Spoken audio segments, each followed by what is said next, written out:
Hi, welcome to the Writing Gals. We're for today, three sweet authors, and we're just hanging out in the afternoon, getting ready to answer any questions you may have about your plot today. So we're the plot doctors this afternoon. Anyway, but first let's go and get into like what we've been doing lately, since it's been a little while since at least I've been on here, and I'd love to hear what these lovely ladies are doing. So let's start with Michelle. Okay, so I was telling Victorine before we got on that I just finished writing a chapter in my current co-writing project, and I'm really jazzed about how that's going. I don't know if my co-writer is watching the podcast or if she will, but I'm working on it, and it's good. And then I am going to be doing a quick draft of hopefully a novel in a week. That's Cool. what I've gotten myself into, looking at all my deadlines. That's what I need to accomplish in order to squeeze my vacation book in before I need to start getting something else out because of some obligations. So luckily, we're going to get together. The Writing Gals are going to get together for a writing retreat next week. And so my husband is actually gone, which amazingly makes it easier to write for a couple of days right now. And then I'm leaving for my retreat. So it's entirely possible that I can have like 6 focus days on writing and actually make this happen. I might do a little thing on our Facebook group, like a kind of a daily entry. How's Michelle doing writing a novel in a week? Kind of thing. So if you're interested, you can follow along with that. And then let's see here. Is there anything? I published my rom-com that I was working on, trying to get out last time we were on, I think. So just lots of stuff moving and grooving here with me for once. That's unheard of. Yeah, awesome. Sounds like you're doing good. And what about you, Victorine? I just published my rock star mass singer book that I'm super excited about. It's A Deception of Massive Proportion. And it's doing well, and I'm excited about that. And I've started my next one, which is a friend zone one. So I love the friend to lovers trope. And so working on that, and he's also famous. So it's super fun to do famous people in your book, I think. So it is. Give us a little insight into their lives. Yes, exactly. Or at least what we think about their lives. Exactly. And for me, I am still working on the charade, that book behind me that I've been working on for a while.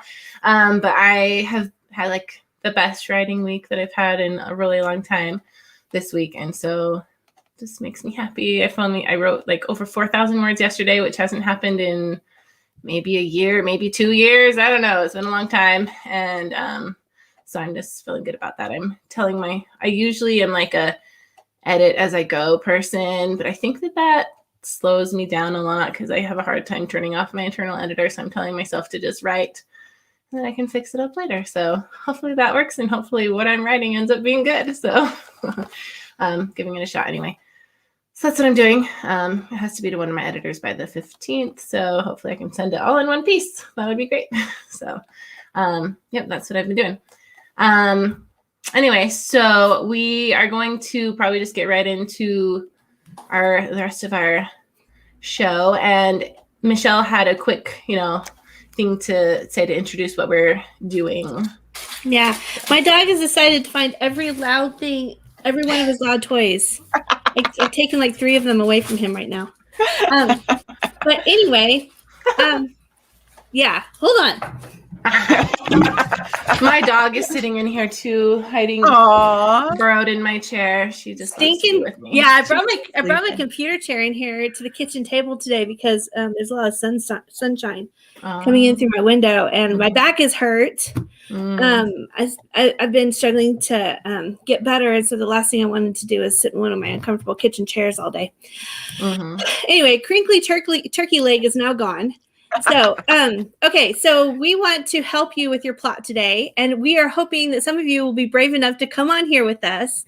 We really want to meet you. We want to be able to talk to you and see your face while we're talking. So some of you out there, I see there's at least 14 of you right now watching.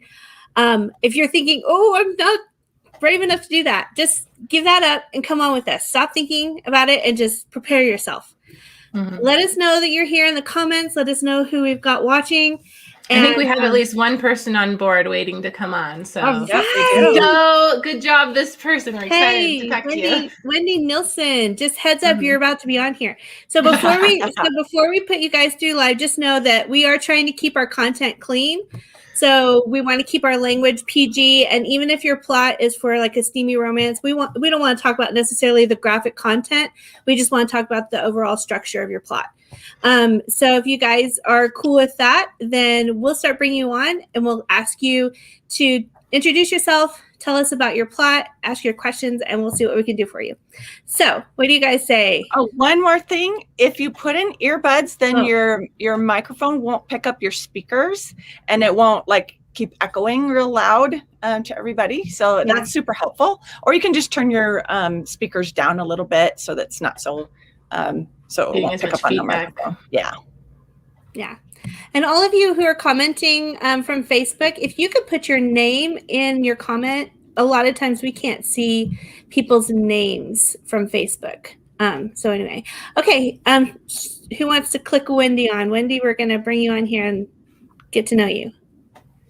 I said, let's let Judy do that, so we're not all clicking on it at the same time. Okay, I thought I heard a sound of like maybe someone else. Hi, Wendy. I didn't know I was going to be on here today. I would have brushed my hair, some makeup on. I'm actually a newer writer, I guess you could say, and so this is all new to me. I guess one of my questions is at the end of each chapter, I know I've heard you should have kind of like a cliffhanger, but then I've heard you don't want to do that on every chapter. And so I guess just how to, from go to one chapter to the next more smoothly, but not, I don't want it to be boring, but the transition, I guess, to the next chapter. What is the best way to do it?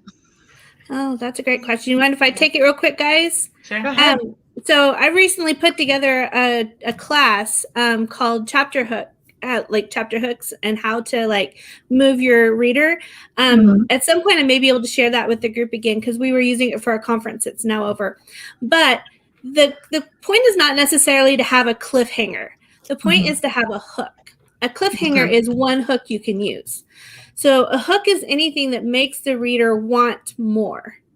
And that's as simple as it is. So the cliffhanger is a common one that's used, especially in like thrillers and mystery. And you can definitely use them in romance and fantasy and other genres. But another one is just as simple as leaving a question in the reader's mind. Somebody says something that brings up a new question for the reader that hasn't been introduced before, or it leaves them wondering what the character is going to do next. And it's not necessarily a cliffhanger because you're not ending in the middle of the action, but you just end at a place that makes the reader intrigued. Does that make sense? Yeah, no, definitely. And so you can have different variations at the ends of your chapters that just leave the reader wanting more. Maybe it's just that it was a really, really good scene. And they're so excited that they can't put their bag of Cheetos type book down because it was just so good. Right. And so, and I definitely think intermixing them from chapter to chapter to chapter, having different kinds of endings is the best way to go about it, so that your reader is always getting something fresh and they're not starting to be annoyed by the same kind of chapter ending. And the reason you want a hook is you don't want a place where the reader can put it down. Right. That's what you're trying to avoid. You're trying to avoid the reader being like, oh, this is a good place to stop. Everything's resolved. It's tied off nicely. I don't have any questions or anything else I want right now, so I'm going to put the book down. So that's why you try and put a hook. All right. Thank you. That's great advice. You did a great job, Michelle. I think that's exactly what I would say is try and leave them wanting more. The only other thing I could think of is if they're in the middle of something, a lot of times in your plot, you have your characters trying to resolve a problem. And so they decide to do something. Sometimes you can end it with that decision. Okay, we're going to do this. And then you end the chapter so that you know, oh, I have to go on to the next chapter to see how that pans out, how that works out. So sometimes that in romance, a lot of times I'll end my chapter with the beginning of a kiss, and then you have to turn the page to get the rest of the kiss. So something like that. So if you or can, when you're switching point of view of the kiss, because it's a nice long kiss. Exactly. But yeah. Exactly. Ooh. So I just add one more great. thing because I can't stop. Structurally, you can look at your chapter as if it's like a book in itself. So it should have like the same things. It should have a dynamic moment to start the scene. It should have rising action. It should have a climax, and it should have a resolution. And the interesting thing about a chapter is that you shouldn't end necessarily at the resolution, because that's when people would put the book down. So you should start the next scene rise in like tension and suspense. You should start that at the end of your chapter, so that it propels them to finish that plot, that arc that you've started in the next chapter. So that's kind of like structurally one way you can look at it too. Okay, thank you. Yeah. Thanks for coming on, Wendy. yes, thank you, Wendy. That was a great question. Yep. And who are we going to have next? Okay, now we have. I should have warned you before I put you on.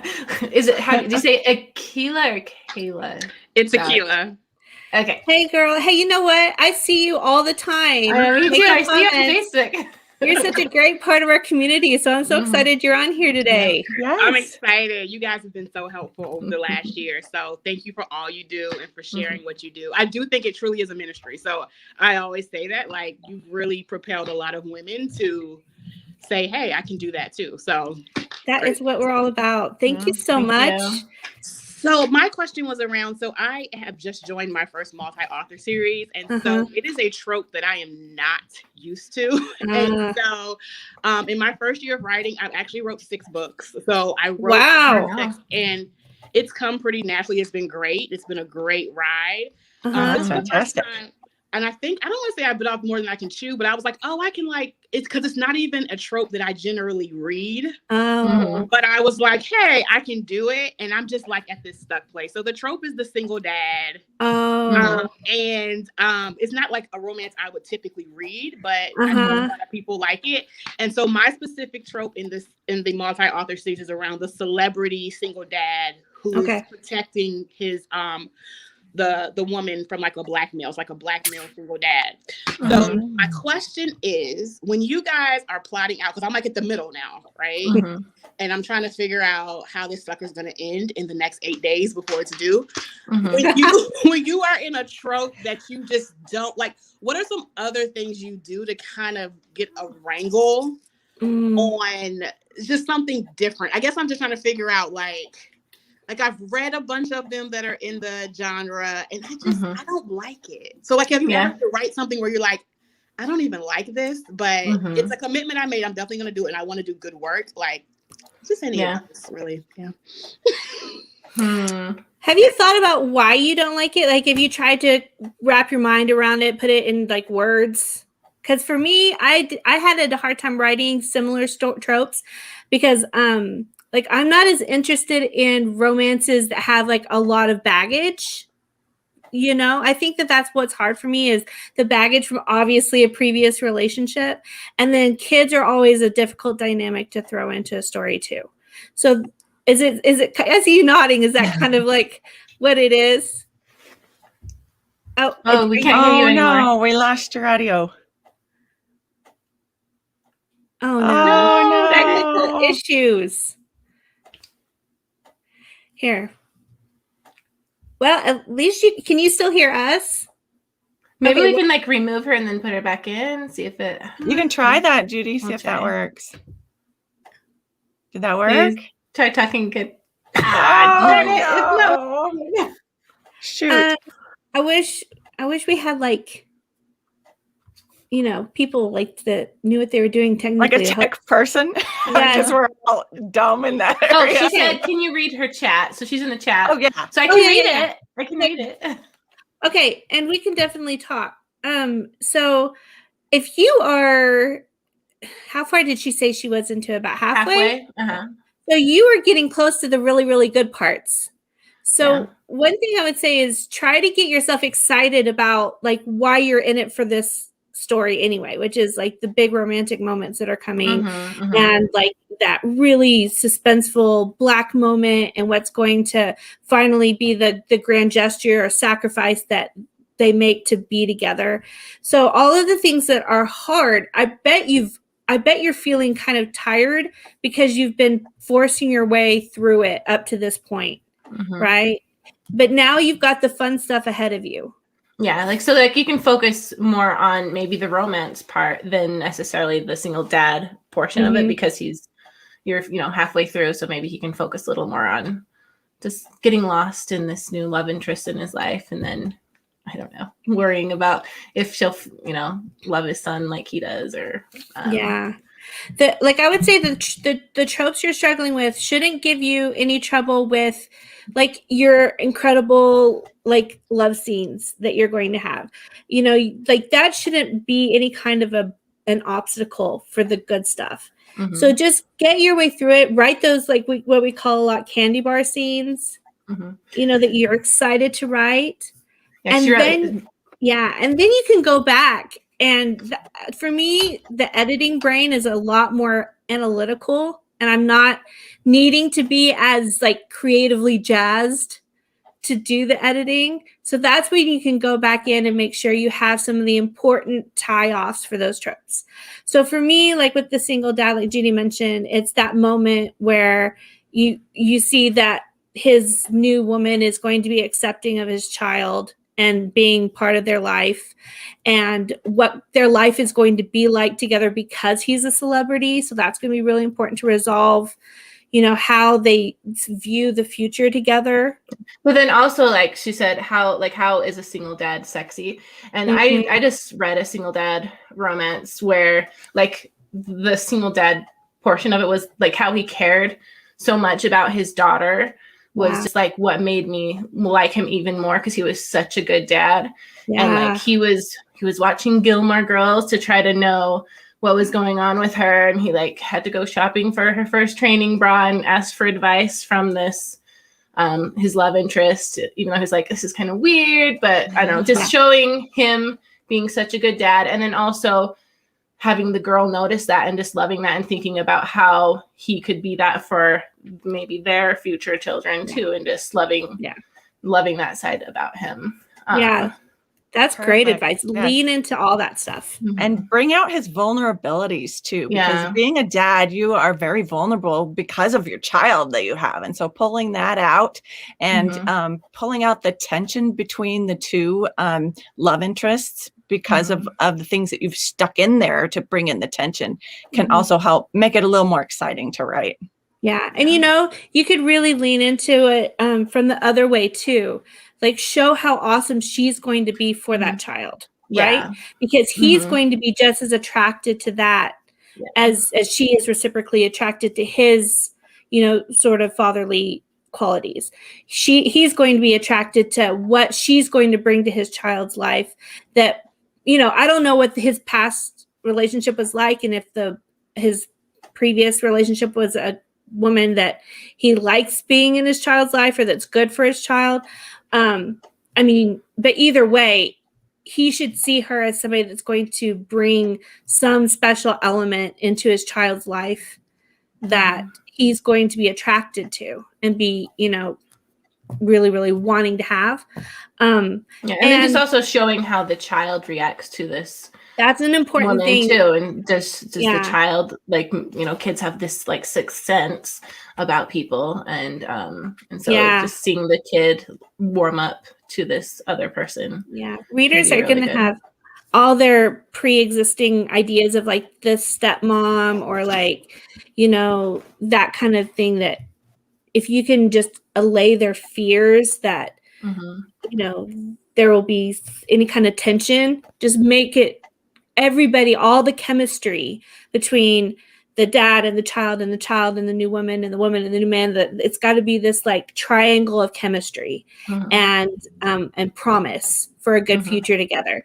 And if you can just lay all that in, then they're just going to lap it up. They're going to just love so you put on all the groundwork, I'm sure, and now you just get to just put in all this really, really good stuff that you've been cooking up. I'm just curious, how old is the kid?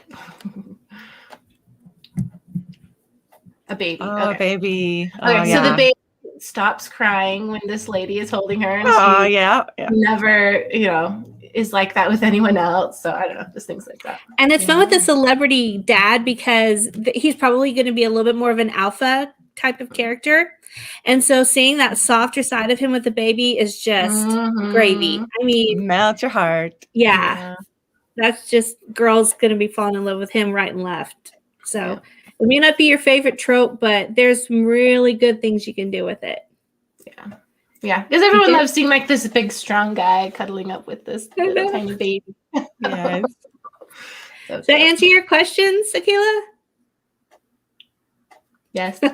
I am so bummed about the sound. Yes. I hope no one else has trouble with that. But hey, we're going to do this again so you can come on again. Okay? Thank you so much. All right, bye. Yeah. I'm so excited. Do we have anybody else that wants to come on live or ask us questions in the comments? Wendy came back. Oh, Wendy do we came want back? to see if she has another question? To come back, but you didn't put you back on. Want us to send you away, or do you have something? I'll think about it. Okay. Well, we'll kick you off then, and if you want to come on again, you can join again. Okay. I wonder if we need to figure out how they get back off again on the other end. Okay. If you click the three dots, you can kick them off. Oh, okay. I did it. Okay. All right. So we have some questions over on the side. Victor, do you want to look for those? Sure. I think we have at least one. Let's see. We have this one. I have an emotionally wimpy heroine who's been deeply hurt and finds herself needing to deal with difficult situations, having a hard time deciding how to show her become stronger. Any advice? Yeah, that's a tricky one because it is something that will easily annoy readers to have her be wimpy for very long. Sometimes we set ourselves up with that when we plot out using some of these tropes in the beginning. I mean, there's just inherent issues. Like already we're all like, oh, wimpy heroine. Yeah. Do you have anything right off the top of your head, Victorine? Off the top of my head, just keep throwing stuff at her and have her decide at some point, I'm going to deal with this head on rather than I'm going to run away from this or I'm going to, do what I normally do. And I would just keep throwing as much stuff at her as you can. The more difficult you make it for her, the more she's going to need to choose to stand up and take some action and become stronger.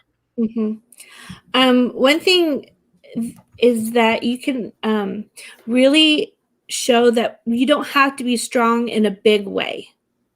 That's one thing I really like to pay attention to is that we have this false idea that to have a strong heroine, that they have to be outspoken, that they have to be firm in their stance, that they have to come back in an argument and go at it verbally with somebody, and that's not the only way to be strong. There are ways that you can show her becoming stronger by simply bearing a pain and moving forward with what she wants to do anyway, with hearing an insult and then turning away and walking away from that person. She doesn't necessarily have to get into an argument and defend herself. That she just really, what will be her strength is her continuing to pursue her goal.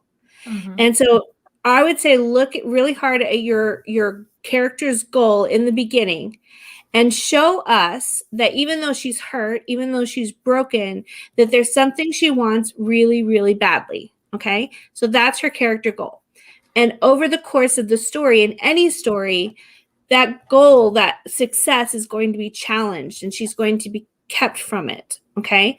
Her growth as a character is how she is able to keep moving even when she's stumbled into a a defeat of some kind or backstep or something that's halted her progress, and then picks herself up and moves on again. That's what strength is moving on even against opposition and even against failure. And that is what's going to make her strong. Now, as she's moving on through the plot of the story and pursuing her goal and hopefully getting closer to it, or closer to when she sacrifices it for something she needs more, then you can show her changing subtly throughout the course of the story and how she's able to communicate with the people who are causing her hurt or pain in some way. So I would avoid, even if she's wimpy, I would avoid having her cry very much. I would avoid showing her, I mean, like I would save those moments of like real strong emotion, like tears and breaking down, for when her pain is at the most potent, which should be the black moment. So if she cries and cries and cries all the way through, and then the black moment comes and she's just crying again, then she's just going to feel like that's all she's done through the whole book, for example, is cry.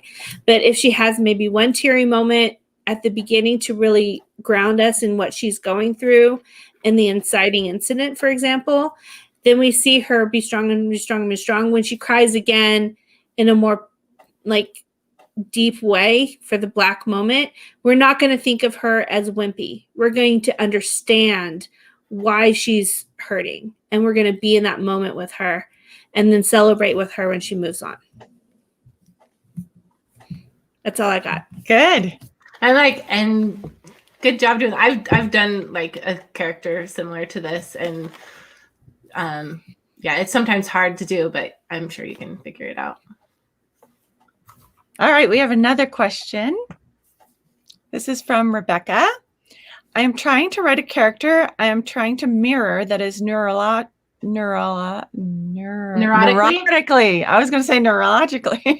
Neurotically charming / humorous. Think Jerry Lewis, Tony Randall. This is not the MC, just an alternate love interest to the heroine. So the writing is never from his point of view. He is central to the plot and can't be eliminated. The problem has been that when I beta chapters with him in it, his personality doesn't read right. He comes across as either too weak or narcissistic. She got cut off. To read the rest of here.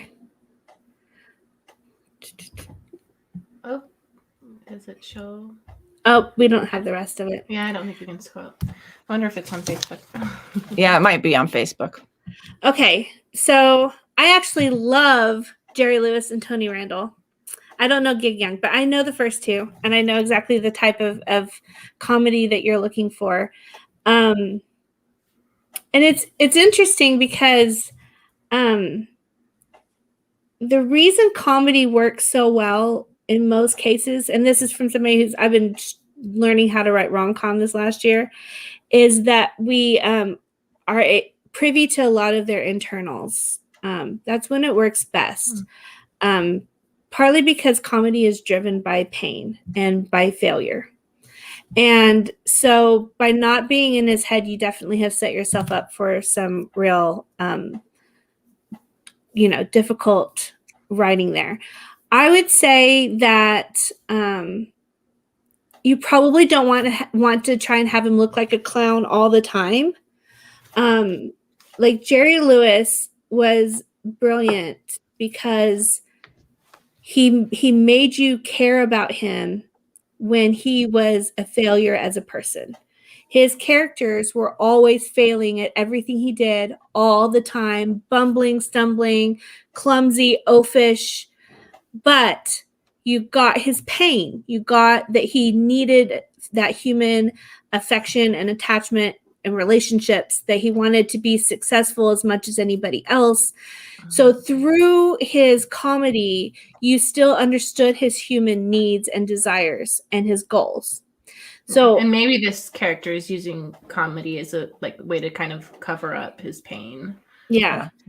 So if you're going to want your readers to understand him, you're going to have to part the veil on him and let them see what's going on at his core. And if they can see what it is that he really wants, what's making him hurt, then when they see him acting in this clownish way, they're going to see it as the cover up that it is, or like the defensive gesture or mechanism that it is. Yep. Okay. Is this a question? Oh, so someone had left a comment as feedback for that one we're working on earlier with the weak heroines, and maybe have her face a similar situation more than once where she isn't able to face it in the first time or more, and then after overcoming some challenges, show a growth breakthrough point where she makes a different, stronger choice in a similar situation. So it is noticeably different to the readers. And I think that is great advice. Mm-hmm. Okay, guys, there's still a bunch of you out there watching us, and we still have about 20 minutes or so to play with. So we can keep talking on here about plot, but we would love to have more of you come on here. So, Wendy came back. Wendy! You ready? You ready for us? Well, I mean, if there's no other questions. Yeah.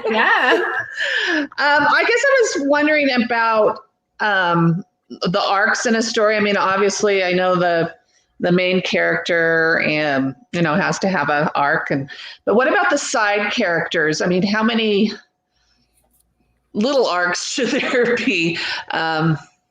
Yeah, I don't usually focus too much on the side characters having an arc, because usually, like, I write romance, and so I usually, those side characters, I set them up to have the next story, and so then they have their big arc in the next book. Okay. So, what genre do you write?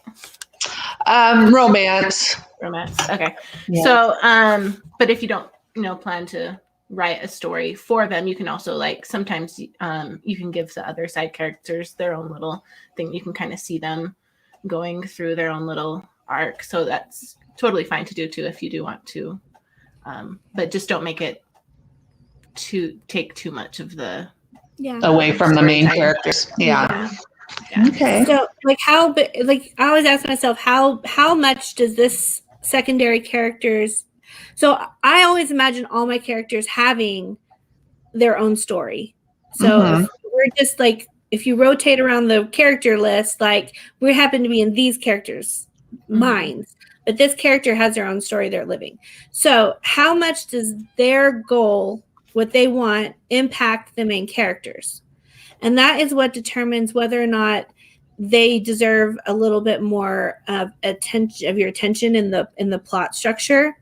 So if it's somebody that is definitely, whether or not they fail or succeed in their goal is going to impact the main characters, that's whether or not you need to tell the reader about it. Okay. So, for example, if you have some kind of like an antagonistic character, like another woman who's trying to get the guy too, then yeah, you're going to need to know more about her arc, and it might not be a positive arc. She might not end up in a good place. She might end up in a negative arc situation where she, instead of growing, she gets worse. But you that's how you would decide. I've had some where, like, I have a parental relationship with one of my main characters, and that arc becomes like their relationship with the main character is their arc. Their goal is to, like, maybe have a better relationship with them.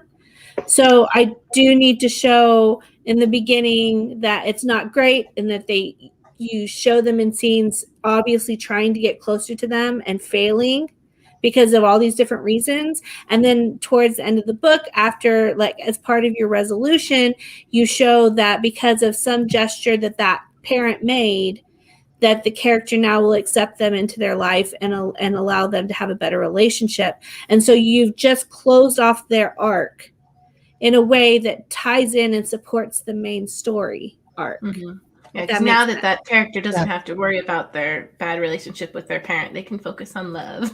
Yeah. Or it can resolve some of their hesitations about having a relationship because they have a better relationship with the parent who caused a lot of their insecurities, that kind of thing.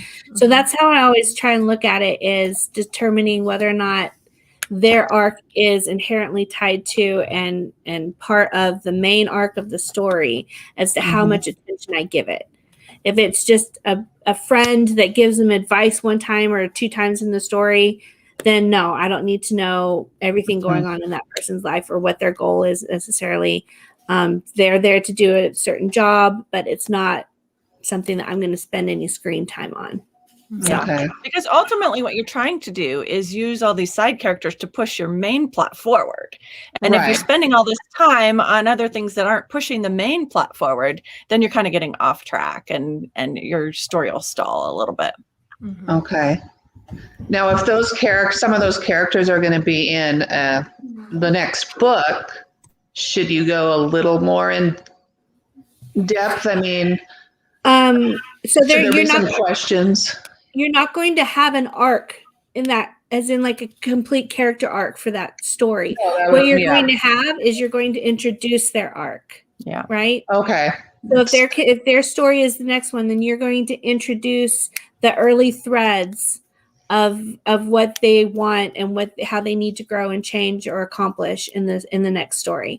So so they might do things here and there in the story, but really you're just going to be using subtext or a stray comment or something that they do to kind of just intrigue the reader and let them know, hey, there's more here. There's something to be curious about, but that's for later. Yeah. Is kind of how you want to treat that.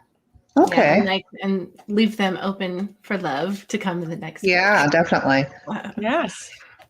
Okay. Great. All right. Thank you for coming on. Yeah, thank you. Thank you. All right. We did get another question.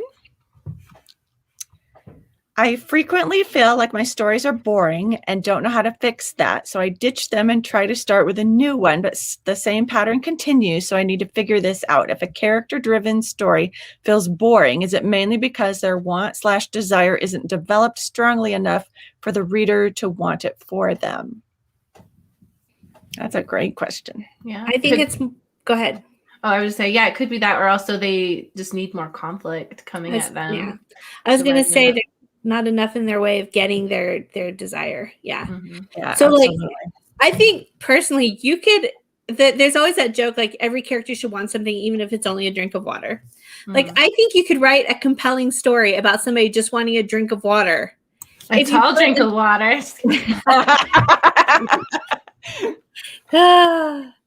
So even if you just want to drink water, if you put enough obstacles in their way through the whole story, Judy's still chuckling at herself. then like that could be a compelling plot. There's always this question, like, is it better to write a character-driven story or a plot-driven story? And what it really comes down to is that you need to have like a really, really solid character that wants something really, really bad and a whole big reason or a lot of reasons why they can't have it. And that's pretty much all it is. So like, if your story's boring, it's probably because you're bored, for one thing. So try to get out of your own way. And I'm going to guess you're either a pantser who just starts off with an idea or a character's voice in your head. That's generally what happens to me, is that I have a character that I'm like, oh, I want to write about this character and I'll figure out what's going to happen to them later on. And I just start writing. Or you sit down and you plot and you think you figured out a good enough conflict and but then you're not coming into it with excitement because you've already got things figured out. So you got to figure out where it is that you're losing your personal enthusiasm. And then you have to surprise yourself. For example, when we talk about that there's not enough conflict, if you get to that first plot point, so let's say your character wants to get a new job and they want it really, really badly. When you get to that first plot point, which is the first chance at which they could get possibly get a job or get an interview for a job, it's like the first step on their journey towards achieving their goal, then something obviously needs to stop them from getting it, right? So you might think, oh, well, I'm just going to have their interview go badly and they won't get the job. But like that, it's not very exciting necessarily. So you need to sit down and write out like 10 different things that could happen and be crazy. Like maybe they get into a car accident. Maybe they show up and the boss is their ex-husband. Maybe it's their first love from high school and he's, has always hated her. Or maybe she runs into somebody and spills coffee all over the guy who's supposed to be interviewing her. I mean, like, just go through like 15 different possible reasons why she might not get that job. And if you just keep surprising yourself, keep it fresh, keep it exciting, and just most importantly, make it as impossible as you can for that character to get what they want, your book's going to be exciting. And if the reader sees them continuing to struggle, even no matter how hard it is, that's what's going to keep the reader hooked and keep them going, because they just have to know, like, this has happened and this has happened and this has happened. Like, there is no possible way this character is ever going to get what they want, so I have to keep reading. So just keep pushing the boundaries and trying to surprise yourself and keep it exciting for yourself. And then I guarantee you that it's going to be more, exciting for the reader too. Yeah. And like in regard to like, if this is a romance, just always have something keeping your characters apart. There always has to be something between them, keeping them from their happily ever after. And usually the harder the obstacle, the better the tension, stakes, and just more interesting it can be. Yep. And the longer it'll take to solve. Yes. I like the advice of the yes, but, or the no, and. So does she get her job interview? Yes, but she gets in a car accident on the way. Or does she get her job interview? No, and something else terrible happens. So there's always something stopping them. Either way, yes or no. There's a but or an and at the end of it. So keep the stuff flying at them. Yeah. Or one way to put it is you put the characters up in the tree and then you just throw rocks at them for a while and then you eventually get them out of the tree. Give them a happy ending. Yeah. I think romance is very easily made boring because readers know that they're going to get together at the end, right? And so you're already the reader already inherently knows the end of the book when you get there. And so if there's nothing compelling between when they first meet and when they finally get together, then that's just like a boring sort of, like if you were looking at a heart monitor, it'd be like this, like just barely. But if you get the stakes and the up and down and the emotions going all over the place, it's going to supercharge that. And more and more, I am the one of the writing gals that least likes conflict. I am the one that dreads the black moment instead of like chuckles with glee that I'm finally there. So like that's definitely who I am. But I have definitely learned for the sake of my story, like I have to put more attention on my conflict, and that conflict needs to get worse through the story, and it needs to get to a point where the reader is thinking, how can they possibly ever be together? And if you're not there, then you need to go back and look at your plot again. Yes. I think she commented on here. I'm not sure because it's Facebook user, but you see mainly pantser, yes. Yeah. That's one of the common things. She said, here, I'll grab it. So she says, mainly pantser, yes. I get like halfway through without anything happening. Then when I try to outline, it just feels boring too. Working on trying to outline more just recently, so I will keep trying to build in more and more conflict.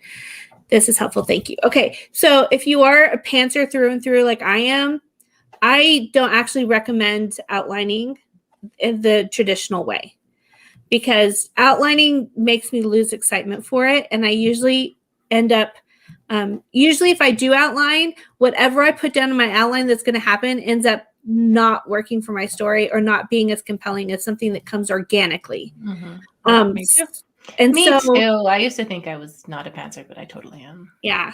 So like for me, I would say start with the strongest conflict you can in the beginning, like the nugget of your idea for that conflict. And then just having it be strong enough in the beginning will keep you on track.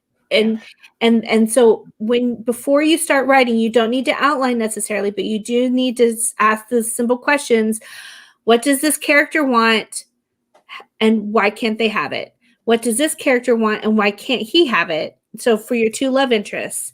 And then what about their goals is keeping them from being in love with each other, right? Yeah. And like, what are the tropes too? Like those are built in.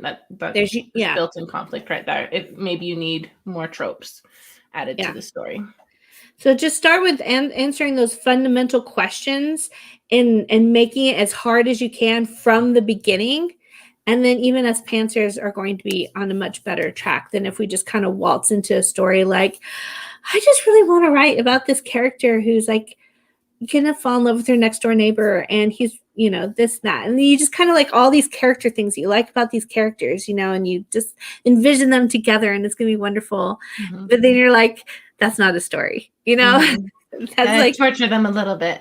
Yeah. So you got to go back to what makes a story and put those building blocks in there. Absolutely. All right. We have another question. Hi, all. I'm on draft 4 of my first book, a contemporary YA rom-com-ish type of book. Trying to figure out a way to start the book off. The way it is now, it's just her thinking about how she wishes things were different in her classroom. Should I start with the incident? I'm worried that it'll not be enough background information. Yeah, I say start off with a bang. Start with the action, maybe embarrass her in front of her future love interest. That's what I love to do. Just start in, and then you can get like all the backstory and all the, you know, getting to know them type stuff in as you go. Yeah. Through the story. It's kind of like if you watch a movie, you don't open the movie with like an explosion necessarily. You start with like, I mean, sometimes you do, but like the point is like to start like 5 seconds before the explosion and see the person who's about to, you know, get blown up, kind, so to speak. So like you want to find that inciting moment and then go just like 5 seconds before that, or like 1 minute before that. Like you don't want to give the reader like any time to get bored. You just want to ground them in who the main character is before the action starts. So that's the most important thing, is ground them in a character that they, you know, are willing to go along with, you know. And so have the love interest right there. Yeah. Just ready to be seen on this page. Yeah. And if this is your first book ever, sometimes you need to write all that background stuff just for you.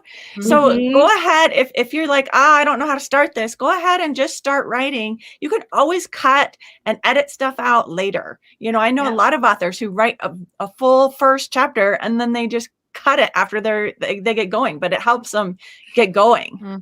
Yeah, even I still do that. And I'm on my 15th book, and I just had to cut out a ton of extra stuff once I, you know, got a little further. I'm like, yeah, they don't need to know that yet. I'll save that for later. Yeah. Yes. The other gals know I'm notorious for having like paragraphs of exposition at the beginning of a chapter. And that's exactly what it is just trying to get into the scene and trying to think through it myself, like what's going on, what's at stake, what are they thinking, what are they wanting, like all this sort of stuff. So yeah, that's what, like, you could even call that pre-writing for you, you know, just part of your process.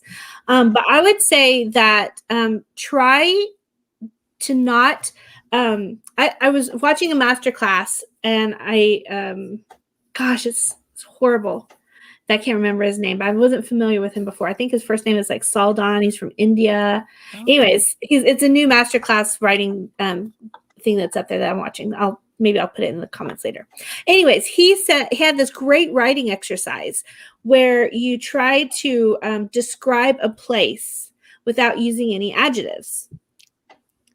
And you describe the place by simply like having people interacting with the setting. And that's how you describe it, instead of like using like the brown tree and the green river and the, and so like the concept of it really intrigued me. And I think it's really great for this kind of situation, that you want to introduce your character and you want us to know all about her.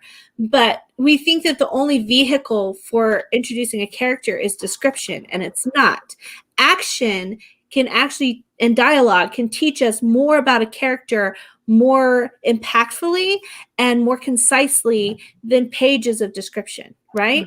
And so try to give yourself sort of that writing challenge to introduce to us what she's thinking, what she wants, what she's feeling, who she is, without giving us like the exposition, the heavy description, using a lot of adjectives. Okay, so like if she's nerdy, for example, just to grab a stereotype, because somebody mentioned like writing a poem in one of the comments, like what does a nerd do when she's sitting in class, right?